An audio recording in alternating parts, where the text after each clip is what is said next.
bagaimana sih rasa kebangsaan Indonesia dalam menghadapi COVID-19? Virus corona tengah menyebar dan menginfeksi lebih dari 1 juta orang di sebagian besar dunia, termasuk Indonesia. Namun, sebenarnya virus corona berasal dari mana ya? Assalamualaikum warahmatullahi wabarakatuh. Kita langsung saja. Di sini saya akan menjelaskan keadaan bangsa. Kemunculan virus corona mulai terdeteksi pada pertama kali di negara Cina pada awal Desember 2019. Pemerintah Cina menduga virus ini berasal dari hewan liar yang diperdagangkan di pasar makanan atau Wuhan Seafood Market yang terletak di pusat kota Wuhan, Provinsi Hubei, Cina. Virus corona ini menyebabkan demam, sakit kepala, dan masalah pernapasan seperti batuk dan sesak napas. Di negara Indonesia sendiri, hal ini menjadi salah satu negara dengan kasus kematian tertinggi di Asia. Sehingga pada tanggal 31 Maret 2020, Presiden Indonesia Joko Widodo meresmikan pengumuman pembatasan sosial berskala besar atau yang biasa disebut PSBB, yang diatur secara rinci dalam Peraturan Menteri Kesehatan atau Permenkes RI nomor 9 tahun 2020. Setiap daerah dapat mengajukan penerapan PSBB yang nantinya disetujui oleh Menteri Kesehatan atau RI. Sebagian provinsi di Indonesia telah menerapkan kebijakan pembatasan sosial atau jarak sosial atau social distancing dan menjaga jarak fisik satu sama lain atau physical distancing atau melakukan karantina diri. Ya, intinya kita diharapkan terpisah baik secara sosial dan fisik dan tetap tinggal di rumah atau stay at home. Dengan telah adanya transformasi digital dan beberapa aspek kehidupan masyarakat, banyak di antara kita yang melakukan kerja dari rumah atau work from home. Untuk mahasiswa dan belajar di rumah, study at home. Lalu banyak pula yang melakukan transisi belanja secara online. Upaya itu dilakukan untuk mencegah penyebaran COVID-19 bahkan sampai terjadi karantina wilayah atau lockdown. Terima kasih. Selanjutnya teman saya akan melanjutkan kembali. Assalamualaikum warahmatullahi wabarakatuh. Perkenalkan, nama saya Aulia Nur Yasmin dari Fakultas Ekonomi jurusan Akuntansi. Keadaan bangsa pada saat pandemi COVID membuat kondisi ekonomi di Indonesia menjadi buruk dan terdampak tidak hanya di Indonesia saja, tapi di negara-negara lainnya. Menteri Keuangan Sri Mulyani Indrawati memperkirakan ekonomi Indonesia hingga akhir tahun 2020 berada di kisaran minus 1,1 hingga 0,2%, sehingga Indonesia sudah masuk resesi. Di Indonesia sendiri, berbagai sektor harus terkendala dalam proses operasi, seperti pabrik-pabrik yang harus menghentikan proses operasi karena kondisi tidak memungkinkan, memicu pemutusan hubungan kerja atau PHK dalam jumlah yang besar sebagai bagian dari krisis ekonomi. Beberapa langkah-langkah awal pemerintah dalam mencegah virus corona di antara lainnya. 1. Menyediakan beberapa unit thermoscanner di pintu-pintu kedatangan internasional.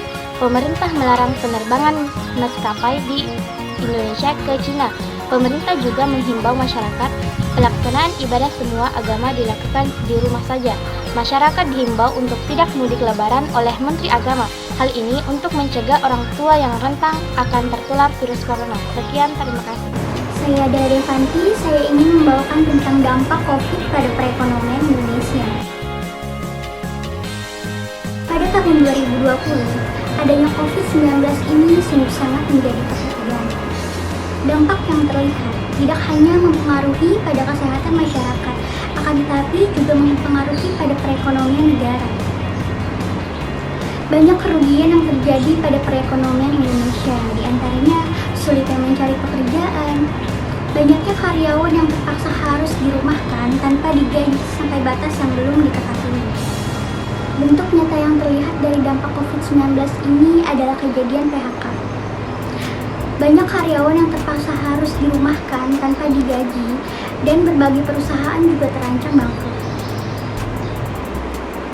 Ada pula dampak positif dari COVID-19 ini juga merupakan peluang bagi Indonesia untuk dapat memperkuat perekonomian dalam negeri. pemerintah memprioritaskan untuk senantiasa fokus dalam memperkuat daya beli dalam negeri ketimbang menarik keuntungan dari luar negeri. Nama saya Diniah Aulia, saya ingin melanjutkan materi tentang dampak COVID-19 terhadap kesehatan. Munculnya wabah penyakit ini tidak hanya berpengaruh kepada dalam negeri, melainkan dunia pun terkena imbasnya. COVID-19 ini juga menyerang sistem imun pada tubuh manusia. Orang yang terpapar penyakit ini diwajibkan untuk mengisolasi dirinya sendiri serta disarankan agar mendapatkan perawatan lebih lanjut dari pihak kesehatan. Penyakit ini bisa disembuhkan, dan penyakit ini juga memiliki dampak yang lebih buruk, yaitu dapat mengakibatkan kematian. Jika dinyatakan sembuh juga, penyakit ini bisa timbul kembali karena adanya suatu rangsangan atau faktor tertentu. Dan untuk mengetahui apakah terinfeksi atau tidak, dapat dilakukannya rapid test atau swab. Dari pihak kedokteran sendiri telah diinformasikan dan dianjurkan kepada seluruh masyarakat untuk mematuhi protokol-protokol kesehatan yang telah dianjurkan. Antara lain adalah memakai masker ketika berpergian, sering mencuci tangan, menjaga jarak satu dengan yang lainnya, berjemur di pagi hari, mengkonsumsi makanan yang sehat dan bergizi, dan jika merasa badan tidak enak atau merasa sakit, diusahakan agar tidak keluar rumah dan berdiam diri saja di rumah. Dengan mematuhi aturan-aturan protokol yang telah dianjurkan, maka dapat terhindar dari tertularnya virus ini. Saya Anda Cynthia Sari, saya akan menjelaskan dampak COVID-19 bagi pendidikan. Social distancing menjadi pilihan terberat bagi setiap negara dalam menerapkan kebijakan untuk pencegahan penyebaran COVID-19. Karena kebijakan ini berdampak negatif terhadap segala aspek kehidupan. Namun tidak ada pilihan karena dengan cara ini adalah cara yang paling efektif. Salah satunya bidang pendidikan yang ikut terdampak dalam kebijakan ini. Bentuk pembelajaran baru pun diterapkan, yaitu dengan sistem pembelajaran jarak jauh yang dilakukan secara daring. Banyak pihak yang kontra terhadap pembelajaran baru ini, baik dari siswa maupun dari orang tua. Para siswa pun mengeluh untuk pembelajaran baru ini yang mempersulit mereka untuk memahami materi yang dipelajari. Karena menurut mereka pembelajaran secara langsung yang dilakukan oleh guru pada umumnya di kelas lebih efektif dan mudah ditangkap. Banyak faktor yang menghambat terlaksananya efektivitas pembelajaran daring ini, antara lain yaitu yang pertama penguasaan teknologi yang masih rendah, di mana bukan hanya guru-guru, para siswa pun tidak semua terbiasa menggunakan teknologi dalam kehidupan sehari-hari. Yang kedua, jaringan internet. Penggunaan jaringan seluler terkadang jaringan yang tidak stabil karena letak geografis yang masih jauh dari jangkauan sinyal. Yang ketiga, biaya. Kuota yang dibeli untuk kebutuhan internet tersebut menambah anggaran dalam menyediakan jaringan internet. Tapi saat ini pemerintah sudah memberikan kuota subsidi untuk keperluan sistem belajar mengajar melalui pembelajaran daring ini. Terima kasih, selanjutnya akan dijelaskan. Perkenalkan, nama saya Dini Indriani. Di sini saya akan membahas mengenai dampak COVID-19 terhadap industri pariwisata. Sebelum adanya COVID-19 di Indonesia, industri pariwisata di Indonesia mengalami peningkatan yang cukup signifikan. Hal ini dapat kita lihat dari adanya tagar Wonderful Indonesia, di mana tagar tersebut sudah dikenal bahkan hingga ke dunia. Namun, pada saat adanya COVID-19 di Indonesia, industri pariwisata di Indonesia mengalami penurunan yang signifikan. Hal ini dikarenakan adanya penurunan jumlah turis-turis lokal maupun turis-turis mancanegara yang datang ke Indonesia.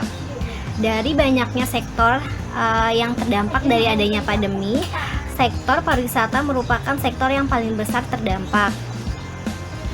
Virus corona juga memaksa menutupnya banyak hotel yang ada di Indonesia. Banyak ratusan karyawan yang harus dirumahkan, bahkan ada sebagian karyawan yang menerima gajinya sebagian dari yang biasa mereka terima setiap bulannya. Selain hotel, juga ada beberapa perusahaan pendukung industri pariwisata yang terdampak, seperti industri bus. Banyak pengusaha rental mobil yang harus menerima pembatalan biro perjalanannya. Hal ini dikarenakan masyarakat yang takut dengan adanya COVID-19 yang ada di Indonesia. Bahkan hingga bulan Juni tahun 2020, pembatalannya sudah mencapai 100%. Berkaca dari permasalahan tersebut, banyak pengusaha mobil atau biro perjalanan yang merasa kesusahan karena mereka harus terus membayar cicilan kendaraan yang mereka cicil setiap bulannya. Meskipun Bapak Presiden memberikan angin segar dengan program relaksasi kredit, namun hal tersebut tidak mengurangi kesulitan yang dihadapi oleh pengusaha rental mobil tersebut. COVID-19 terhadap sektor industri. Munculnya wabah COVID-19 atau corona yang menjangkit seluruh dunia, termasuk Indonesia. Virus ini memperlambat pertumbuhan ekonomi sehingga berdampak ke berbagai sektor industri di Indonesia, mulai dari manufaktur sampai finansial. Sektor industri yang terkena dampak dari COVID-19 atau corona ini ada 3 bagian. Yang pertama, dampak industri yang cukup tinggi seperti industri garment, industri otomotif, industri supplier otomotif, industri konsumer, industri pariwisata, industri maskapai penerbangan, dan industri pengiriman. Yang kedua, dampak industri yang secara moderat adalah industri minuman, kimia, manufaktur, media, logam, tambang minyak, gas, properti, hingga perusahaan teknologi hardware. Yang ketiga, dampak industri yang agak minim seperti industri-industri konstruksi, pertahanan, peralatan, transportasi, farmasi, pengemasan makanan, sampai telekomunikasi. Dampak COVID-19 terhadap finansial, khususnya investasi, adalah Lembaga Otoritas Jasa Keuangan atau OJK juga menyatakan munculnya virus ini berdampak pada kinerja pada setiap lembaga jasa keuangan. Berdampak juga pada industri non-bank yang ada asuransi di dalamnya. Virus ini membuat banyak investor asing maupun domestik mencari aset yang aman dan keluar dari pasar modal negara berkembang. Kementerian Perindustrian juga mengatakan bahwa semua sektor industri terkena dampak negatif dari adanya COVID-19 atau corona ini. Terima kasih. Perkenalkan, saya Anis Nadia. Saya akan melanjutkan pembahasan yang sebelumnya telah teman-teman saya jelaskan mengenai keadaan bangsa pada saat pandemi COVID serta dampak yang terjadi di Indonesia. Kalian pasti penasaran kan, bagaimana sih rasa kebangsaan Indonesia dalam menghadapi COVID-19? Cara masyarakat dalam menyikapi COVID-19 begitu beragam, sehingga merepresentasikan sudah sejauh mana bangsa ini dewasa, serta menunjukkan bagaimana eksistensi ideologi Pancasila apakah masih terpatri pada nurani setiap manusia Indonesia. Faktanya, banyak masyarakat yang mengutamakan keselamatannya. Itu merupakan sebuah kelaziman. Tapi, tidak sedikit juga manusia yang mengutamakan keselamatannya dengan menghilangkan sifat kemanusiaannya. Yuk, kita lihat tayangan pemberitaan mengenai permasalahan tersebut. Saya aja berani, Pak. Di atas peti, Pak, saya berani. Meski sudah diberikan penjelasan oleh Bupati, sejumlah warga desa Karangtengah, Kecamatan Cilongkok, Banyumas, tetap menolak desanya menjadi tempat pemakaman jenazah pasien COVID-19.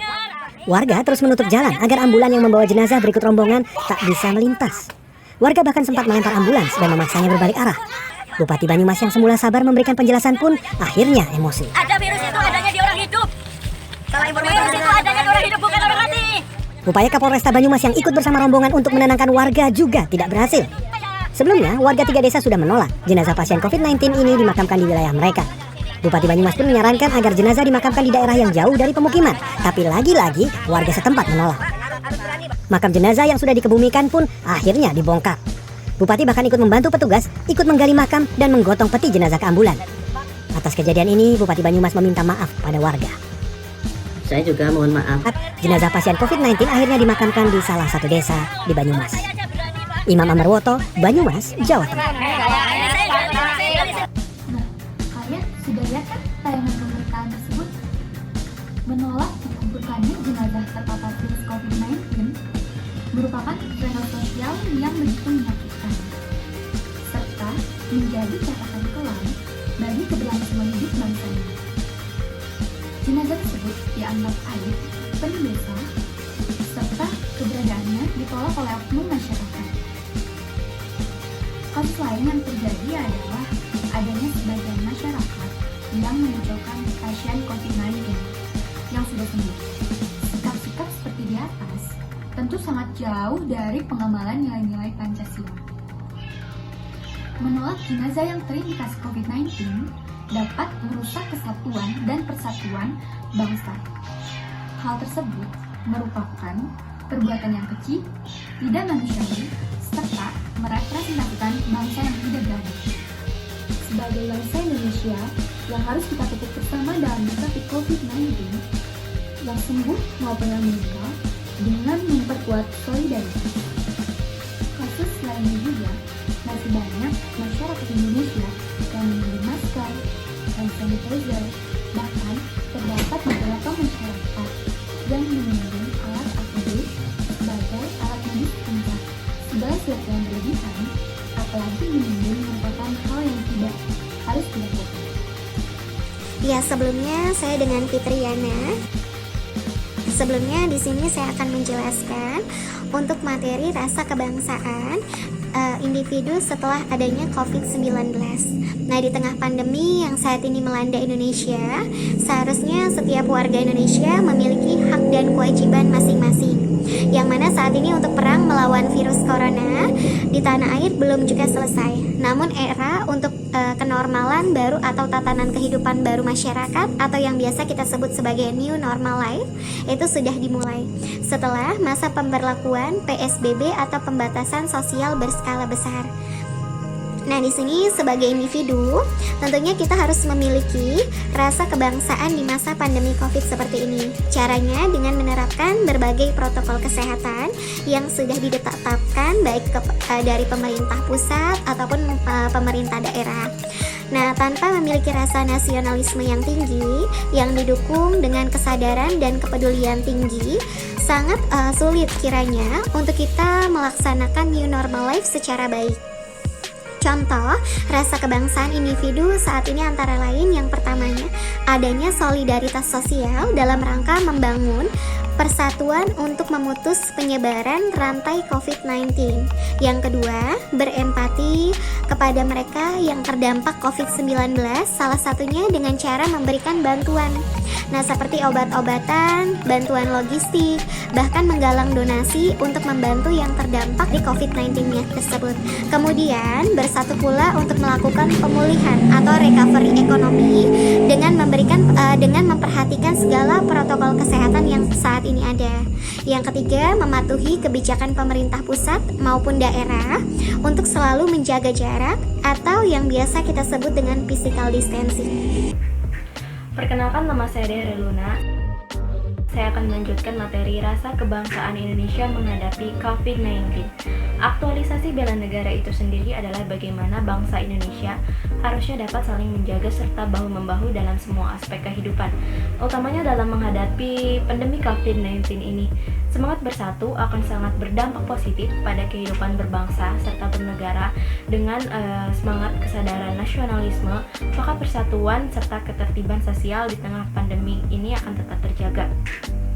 Diperlukan pemahaman serta komitmen kebangsaan bersama karena ini tidak akan selesai tanpa didukung tingkat kedisiplinan masyarakat dalam menghadapi serta melaksanakan PSBB maupun peraturan pemerintah lainnya. Jadi dalam menghadapi masalah pandemi COVID ini diperlukan adanya jiwa nasionalisme yang tinggi demi keberlangsungan hidup bersama. Adanya jiwa nasionalisme yang tinggi ini diperlukan untuk melawan COVID-19 ini. Jika di masa lalu komponen bangsa serta jiwa nasionalisme yang tinggi diperlukan untuk melawan penjajah demi merebut kemerdekaan, maka di masa sekarang kita sebagai bangsa Indonesia memerlukan jiwa nasionalisme yang tinggi pula untuk melawan COVID-19 ini. Wujud nasionalisme serta bela negara yang dapat kita saksikan adalah adanya solidaritas sosial dalam rangka pemersatu serta memutus penyebaran COVID-19 ini. Jiwa patriotisme serta cinta tanah air dapat kita saksikan adalah adanya para petugas medis, dokter, perawat yang menjadi ujung tombak dalam melawan COVID-19 ini.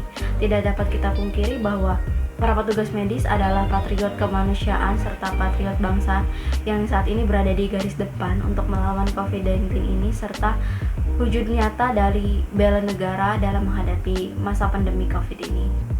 Terima kasih. Perkenalkan, saya Asya Dinda Yurisya. Saya akan menjelaskan tentang nilai-nilai Pancasila terhadap COVID-19. Dalam situasi apapun, penanaman nilai-nilai Pancasila dan cinta tanah air akan mempermudah pemerintah untuk mengimbau masyarakat agar tetap bersatu terhadap hal-hal yang mengancam kenegaraan. Hal ini diharapkan mampu dengan cepat mengatasi pandemi ini, seperti penerapan sila pertama, yakni ketuhanan yang Maha Esa, yang mengandung nilai religius yang menjadi fondasi dalam kehidupan spiritual masyarakat. Kepercayaan kepada Tuhan merupakan fondasi terbesar dalam aspek kehidupan. Di saat pandemi COVID-19 ini, penerapan sila pertama dapat dilakukan dengan cara selalu berdoa dan berserah diri kepadanya untuk keselamatan agar virus ini dapat berakhir dari dunia. Sila pertama juga menjadi fondasi penguat di dalam diri manusia pada masa ini. Sila kedua yakni kemanusiaan yang adil dan beradab, memiliki makna bahwa setiap orang wajib memperlakukan satu sama lain dengan memperhatikan etika, sehingga muncul rasa memanusiakan manusia. Sila ini akan menekankan kita untuk memiliki sikap tenggang rasa yang menjunjung tinggi kemanusiaan. Sila ketiga yakni persatuan Indonesia, yang memiliki arti bahwa sebagai rakyat Indonesia, kita harus bersatu walaupun berbeda-beda. Dengan menerapkan persatuan yang terasa berat akan terasa ringan. Pandemi ini dapat dihentikan dengan cara kita bersatu untuk melawannya. Pada saat ini, mungkin cara yang dilakukan adalah dengan menjaga jarak serta berdiam diri di rumah saja. Melepas ego kita untuk berempati dan menghormati pengorbanan tenaga medis, relawan, dan lain-lainnya. Bersatu untuk melawan COVID-19 dengan selalu patuh dan taat terhadap ketentuan hukum yang berlaku terkait upaya penanganan COVID-19 ini. Perkenalkan, nama saya Imam M. Yusuf. Saya akan melanjutkan pembahasan tentang nilai-nilai Pancasila yang harus diamalkan dan ditanamkan saat COVID. Sila keempat yang berbunyi kerakyatan yang dipimpin oleh hikmat kebijaksanaan dalam permusyawaratan perwakilan, yang berarti bahwa kepatuhan warga negara kepada pemerintah merupakan suatu langkah yang efektif dan preventif untuk mengurangi penyebaran virus ini. Untuk mendukung kebijakan pemerintah berupa pembatasan sosial berskala besar merupakan suatu cara untuk meminimalisir penyebaran virus ini. Karena di setiap keputusan pemerintah merupakan hasil upaya musyawarah dan kesepakatan bersama yang selanjutnya dilaksanakan tindakan untuk kepentingan bersama. Dan yang terakhir, sila kelima yang berbunyi keadilan sosial bagi seluruh rakyat Indonesia, yang memiliki makna bahwa pemerintah harus memberikan keadilan dalam hal sosial bagi rakyatnya. Implementasi sila kelima ini penting dan dibutuhkan dalam menghadapi wabah ini. Dalam hal ini dibutuhkan kerjasama antara masyarakat dengan masyarakat, serta antara masyarakat dengan pemerintah. Untuk itu, kita perlu memperkuat iman dan takwa, tingkatkan usaha dan kreativitas di era new normal ini, dan patuhi protokol kesehatan dengan cara mencuci tangan,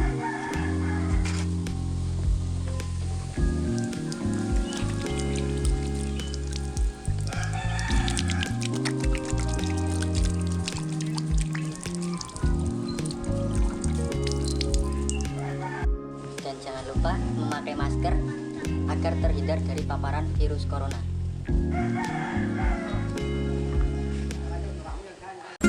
Ayo cegah penyebaran virus dan disiplin diri adalah kunci keberhasilan melawan COVID.